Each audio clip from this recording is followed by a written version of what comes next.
Rah! The explosive cry bellowed forth from the little filly's lungs. The piece of wood, wrapped in magic, swung through the air like a scythe being wielded by a maniac. The guard raised his own sword in time to parry her swing, the powerful blows letting out strong cracking sounds as they struck. His footsteps faltered slightly. The stallion stepped back as he tried to counter with his guard, only to be pushed back by her repeatedly and furious attacks. Something was different that day. Her mind was intensely focused. The only thing she could see now was a flurry of her blades, the wood swinging faster than she'd ever swung it before. The clash of magical energies burst with each clash, creating little shock waves that sailed outward from each contact. The guard was having difficulty keeping up, but managed to block each of the blows aimed his way. His hoof dug an inch into the ground, bracing himself for the next attack. The little filly roared once more, expelling all the air from her lungs as she concentrated her power into attempting a single decisive blow. Her blade met another. The aura of magical energy distorted the view of her world for a moment as the powerful entities met. Then a loud snapping of wood echoed across the field as a shock wave burst forth from the point of contact. Part of a wooden blade flew through the air, crashing back down to the grassy field. The little filly panted heavily. Sweat matted her mane against her forehead as she dropped the broken blade from her magical grip. Her instructor looked at her curiously, never having seen her behave this way before. "Something's on your mind," he spoke simply. "It's nothing," Twilight spat, before turning and walking towards the shed. Her horn lit up with magic and wrapped it around the handle of a fresh training sword, waiting in the barrel next to the shed, slashing it through the air twice to make sure her magic was still all right. "I've never seen you so hostile before. Normally you can summon the steeled and steady eyes of a swords pony in training, but today—" He looked down at the broken handle that she had just dropped before him, and tapped it with a hoof. "Today there's a fire burning inside of you." "So what if there is?" the filly groaned, turning to face her instructor and pointing the wooden sword at him. "You're the one who told me harnessing my emotions would benefit my training. Well, guess what? I'm doing what you tell me to." Her breathing was ragged and filled with venom, her hair losing its orderly touch. "Emotions powerful enough to destroy our reinforced training blades aren't something to just be looked over. Tell me, what's on your mind, child?" he asked in an almost fatherly tone. "I don't want to. Just fight me again." Twilight grit her teeth in frustration, swinging the blade again for emphasis. "I'll make a deal with you then." He shifted his body to face the filly, slashing his own blade for emphasis. "Land your first strike on me, and I'll drop the subject. If you fail again, you must tell me."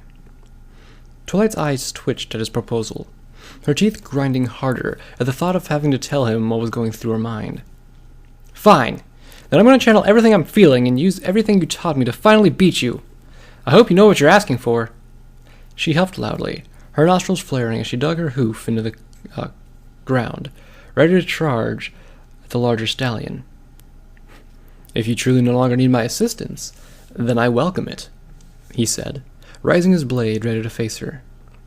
The filly let out another roar, rushing forward and pushing everything she had into her legs. Her limbs felt stiff, her lungs were starting to burn, and her body was covered in sweat, and she could feel her magic being strained on her limits. But none of that mattered to her right then. She could see nothing but the stallion before her and her desire for victory. Sparks from their magic flew as the blades crossed, grinding at each other, before returning to the flurry once more. She didn't care about form, she didn't care about technique. Her body and magic guided itself. She jumped out of the way of a blow that might have hit her, and into a position that better let her strike at her foe. Each move was accompanied by the intense cracking strike of the blades hitting one another. Sweat dripped down her forehead, and she moved to keep the sweat out of her eyes. Her seemingly invincible opponent was stepping in turn, matching her blow for blow once more. Her anger began to boil. She could feel it in her blood. She wanted to hit him. She wanted to beat him. She wanted to win. She wanted nothing more than to win, to be right, to be victorious. She had to do better. She had to be amazing, and she had to be the best he'd ever encountered. She couldn't be anything less. If she was, she would be nothing more than a disappointment. She'd let everyone down she'd ever known. She'd let down the ponies she cared about. She'd let down her parents. She'd let down her brother. The princess? She couldn't. She had to win. She had to. Ah! The filly's cries echoed through the courtyard as her magic surged powerfully once more and lashed out. The internal strike was blocked once again, but she wasn't going to let it go his way this time. She poured her magic into the blade, pushing it against him as powerfully as she could. He stepped back, pushing back with his own magic to stop her onslaught. It was then that she made her move. The filly let her magic burst. The power of the exploding magic sent her blades skyward, pushing her instructor back in the process. He was caught by surprise, not having been prepared for her to explode her magic in his face. His eyes went skyward to see the wooden blade falling towards him from the sky. The sky was then wrapped in a purple glow, and it was thrust straight down at him with intent to kill. With a dexterous, the stallion's own sword was raised and slashed in perfect timing, deflecting the blade to his side. It was exactly what she wanted. As the blade twirled towards her, she opened her mouth, catching it by the handle. The guard's eyes shot downward, as the filly swung her neck to strike. Her eyes were focused on him. He was open. Her blade was flying. Her target was there. She could do it. She could hit him. A shockwave of magic exploded through the field once more. The sound of wood striking and cracking loudly echoed against the stone walls. The wooden blade flew through the air once more, before hitting the ground hard. The little filly's body struck the ground next, collapsing into a fit of exhaustion and sweat. The experienced stallion looked down at her. His sword lifted, his maneuver gracefully executed, as had all his other moves been. At the very last second he had managed to dodge the blow, a blow that, if it had been a real battle, very well could have finished him for good. Twilight groaned, her body shaking as she lay on the ground. She lifted her hoof gently before slamming it down with what little energy she had left back into the grass. "Damn it!" she panted as she tried to get her breath back next. The older stallion watched her as her body seemed to crash from the physical exhaustion and the toll her emotions had played on her. He turned away for just a moment, floating his wooden sword at the barrel where it was kept, and slid it inside. "I must admit my surprise," the stallion spoke softly, stepping closer to the little filly, before sitting down by her side, watching her as she shook. "You're the first trainee to come that close to hitting me in a long while. You brought back some old memories of battles I'd long since thought had gathered dust." He chuckled softly, making light conversation with her, and as her mind was trying to catch up to itself. But I wasn't good enough," she said, her breath trying to hold back the sobs that were threatening to break through. The old guard blinked in a little confusion, looking at the filly who hadn't even yet hit the prime of her life. "You're faced against an opponent who has only rarely known defeat, my pupil." He furrowed his brow. "Your training was meant to improve your simple swordsmanship skills, never to obtain victory or skills beyond your level. You took this up as a hobby, now with your mind set on beating me one day." He raised his hoof and placed it gently against her shoulder. "What's bugging you?" Twilight sniffed, wiping her face with a hoof before finally managing to gather enough strength to get herself up. She didn't look her teacher in the face, but took a little encouragement from a hoof that was on her shoulder. She stared at the ground, trying to focus her thoughts from the relentless emotions that were swirling in her head. She took several deep breaths, letting herself think of what she wanted to say, before finally just picking the words she wanted. "Just a few days ago, my brother, Shining Armor, got officially accepted into the Royal Guard as a trainee. He left to begin his training." She spoke softly, only just loud enough for his aging ears to pick up what she was saying. "You should know what that means." "Better than anyone. He's out to the prestigious Canterlot Military Academy. Rigorous study, physical training, and as a unicorn, he'll be under heavy magical study, too. I've taught there enough to know how grueling it can be." He nodded his head slowly. "Exactly. He's off. He's there, at that academy." She felt her teeth clench as the memories that followed came to mind once more. He's training. He started on the road to whatever he's going to do for the rest of his life. He's going to be a guard. He's going to be an amazing pony. Someone who defends Equestria. Who defends Princess Celestia. Who defends ponies like me. He's going to be great. He's going to do something amazing with his life. Something important. Her hooves had raised to match the inflections in her voice. The aged stallion didn't say a word in response, knowing nothing he could say would add or make the situation better. The filly eventually lowered her hooves, calming down again as her story continued. So, what am I doing with my life? She closed her eyes tightly. What am I doing? Studying magic? Every pony uses magic in their own way. How will studying make me special? She pressed her hooves against her head. What am I going to add to this? What am I going to plan to accomplish? I'm Princess Celestia's personal protege, for heaven's sake. I can't just be any normal unicorn. I have to be as amazing as well. I have to be at least match my brother. I have to at least line up to what she sees in me. And how can I do that with no dream? The last of her words were added by another loud roar as she slammed her hooves to the ground, hanging her head in frustration. What good am I if I can't even succeed in the things I set out to do? I see. So that's what's been troubling your mind. The aged stallion brushed a hoof against his chin, his eyes closed in thought. Those are strong words you've said against yourself. And they are very true. How you plan to succeed if you don't even believe you can? Charlie was silent to his question, glaring down at the grass, as if doing so would resolve her problems. Her cheeks were slowly becoming more stained with tears, drops hitting the ground as she stared. Finally, just starting to feel some of the weight beginning to lift after having vented her troubles. I can understand some of the pressure you're going through. Being taken in as the princess' personal protege is an incredible opportunity. I am certain there are thousands of unicorns who would give their life to be where you are right now. Those words brought a little comfort to the young filly. But let me tell you a story about a young, hot-headed colt who thought he knew what he wanted in life. The little filly turned her head slowly to look at the aged stallion. Growing up, he got into all sorts of trouble. His parents found him to be a bit of a nightmare. He climbed over everything in the house, terrorized the neighborhood kids, and was a bit of a tyrant at school. But there was always one thing that was true about him.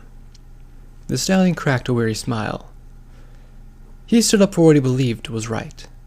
Whether it was against a bully, or a thief, a vandal, or an escaped convict, he would always stand up and chase down the person who had done wrong to the ponies around him. He never knew what he wanted to do growing up. All he knew was that he wanted to help ponies. School was boring, people disliked him for being a hoodlum, and nobody seemed to care what became of him. It appeared that he was doomed for life as a street rat. Not enough money for food, homeless with no friends, and no one to even care if he lived or died. He lived his life completely unsure of what he was going to do with it, when a rather amazing opportunity happened. Princess Celestia was giving his town a visit, and he wanted nothing more than to see her for himself. However, during her visit he found out that some angry hoodlums wanted to do her harm. They tried to attack the princess. Before her guards could react, that little colt tackled the hoodlums and tried to fight them alone. As you can imagine, it didn't go well. When the colt awoke in the hospital, he found out that the guards had taken care of the hoodlums, and they were carted off to jail for questioning. He was just happy that the princess was safe. Then, when who else but the princess herself walked into his hospital room, he let out a soft chuckle at that. What a surprise, huh? She spoke to him personally, saying that she was eternally grateful that he had stepped in to help her. However, she worried about why, when he could have been terribly injured. The colt said that he didn't have any reasons to live, so the least he could do was help her. Naturally, the princess didn't like this answer very much. On the spot, she decided that she was going to enlist him into the military academy. At first he was confused, but she explained that if he felt his life had no purpose, then he could find one working hard to become one of her royal guards. So naturally, feeling he had nothing left in life, he escaped and joined the academy. It was only natural that his hoodlum life caught up to him in the academy as well. He questioned orders, he didn't take studying seriously, and was trot with drills. The instructors hated him. On 3 separate occasions, he came close to being kicked out of the school, but for whatever reason, they kept him there. He was questioning the point of staying at the school, to drop out and go back to his life on the streets, when he was visited once more by the princess. She asked him directly about how things had been going, and the Colt decided to be honest with her. He figured she would want him to do what he was happy with in life, and it didn't appear to be what the school offered. But after hearing the story, the princess seemed sad. I dare to say she looked disappointed. The Colt was confused, thinking he'd done what she wanted. The princess said that he was free to make whatever choices in life he wanted, but that if he truly wanted to accomplish anything, he couldn't just sit around doing nothing. She wanted him to become something, to accomplish whatever dream it was he had that he was hiding in his heart. Before the princess left, she told him that he should give the academy another chance, and that this time he should try and follow its rules and see what happened. Confused, he returned to his room to sleep on her words. When the next morning came around, he decided to give what she said a shot. He started obeying the drill instructors during their routines. He studied for the classes that demanded his attention, and he even started trying to get along with his fellow classmates. The Colt didn't think he'd want to be any part of it, but the more he followed the teachers, and the more he listened to his instructors, the more he found himself absorbing their teachings. Before he knew it, he was at the top of his class, getting the best marks and performing better than any pony else had ever seen previous. When he graduated, he was immediately accepted into the most prestigious group of guards in Canterlot, the personal bodyguards of Princess Celestia herself. When he met her again, she seemed pleased to see him, and simply asked how he felt. The Colt was speechless for a moment, not even sure how to react to the question.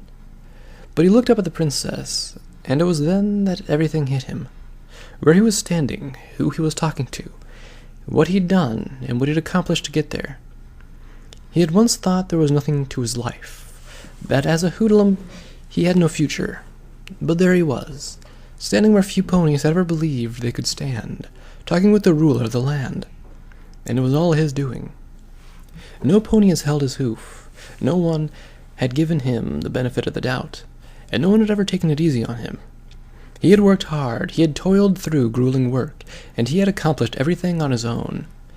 It was through that he realized that he had accomplished something amazing. He had made something of himself. He had done something with his life. So when the princess asked her simple question of how he felt, he returned it with a smile, saying, "I've never felt better in my life."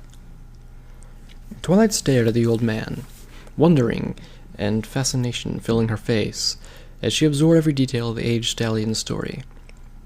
He looked down at her smiling, giving a pause as she wiped from her face the tears and gave another sniff. "You're still young, kiddo. Way too young to be thinking that you're not going to do anything with your life. The princess wouldn't have chosen you if she thought you wouldn't amount to anything." He rested his hoof on the top of her head and gently shook her mane. "It's okay to not know exactly where life is going, to take you right away. But I know you're going to do amazing things, Twilight. You're a brilliant kid. You have a magical talent I've never seen in any other unicorn during my life. To me, that already makes you some pony of worth." The smile on the little filly's face slowly brightened. The smile stretched from cheek to cheek as she heard those words, looking up at the aged stallion with hope renewing her body. "Now, I don't want to hear any more nonsense about you thinking yourself worthless. You hear?" This was met with a very quick and happy nod from the little filly. "Good. I think we've had enough training for one day. I'd say you should go take a relaxing bath, and then do something you consider fun to relax and unwind. You can put everything you have into studying tomorrow." "Yes." Twilight beamed once more, nodding her head and getting up from the grass. "From this day forth, I'm going to study hard and become the greatest unicorn who ever lived," she said happily, setting off at a brisk trot to the castle. "That kid's going to do amazing things," the aged stallion muttered softly. He turned to face the wooden sword that still lay on the ground, his magic lighting up to gently lift it up and place it back into the barrel.